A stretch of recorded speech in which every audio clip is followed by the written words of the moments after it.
So going into its third weekend, Spider-Man No Way Home was definitely facing competition, but it wasn't that stiff. Yeah, I can hear the joke, trust me. But either way though, we are here to talk about Spider-Man and how it demolished a third weekend, and the fact that it delivered over $50 million in revenue and shows no signs of slowing down. Unlike Peter Parker at the end of Spider-Man No Way Home, everything is coming up Spider-Man because Spider-Man No Way Home has delivered a third domestic weekend for the United States in the ballpark of $52 to $53 million. Now again, there is this $1 million discrepancy because it could be anywhere in there.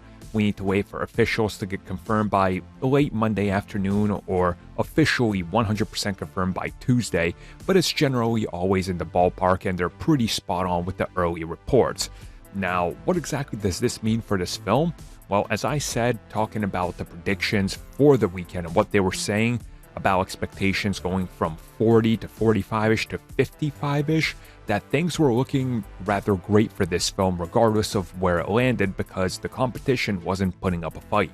And I think that still holds true for the next upcoming weekend as well, which we'll end up talking about, but ultimately I think this sort of tells you all you need to know in regards to what we can expect in terms of, this film having legs, because next weekend it's gonna be another big weekend for it, and this one certainly shows no sign of slowdown because if you look at it week over week, the type of drop it's expecting, it's always placing itself right on there or slightly below it.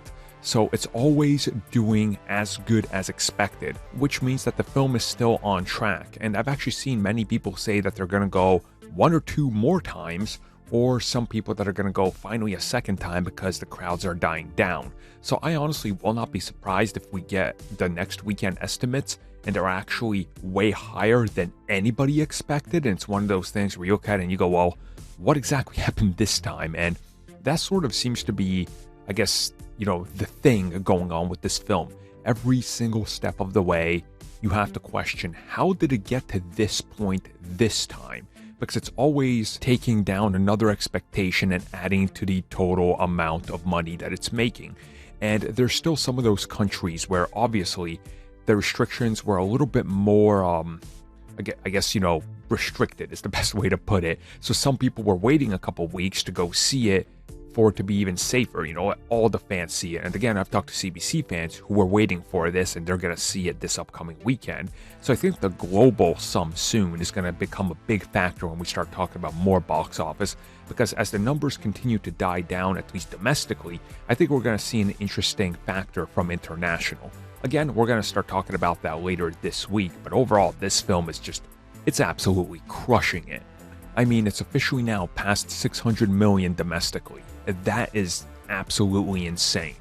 So did you guys yourself end up seeing the film again this weekend, and are you going to go again? I think I need another viewing probably in about a week or two. We'll see how it shakes out. We'll see if I see it again, but I definitely feel like I need to.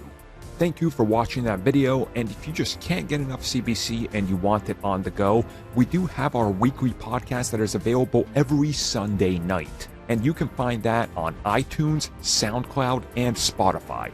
And direct links to them are available directly in the description of this video. So you can go click it, open up in your favorite podcast app, and have us on the go. In case you're a masochist and enjoy that type of thing.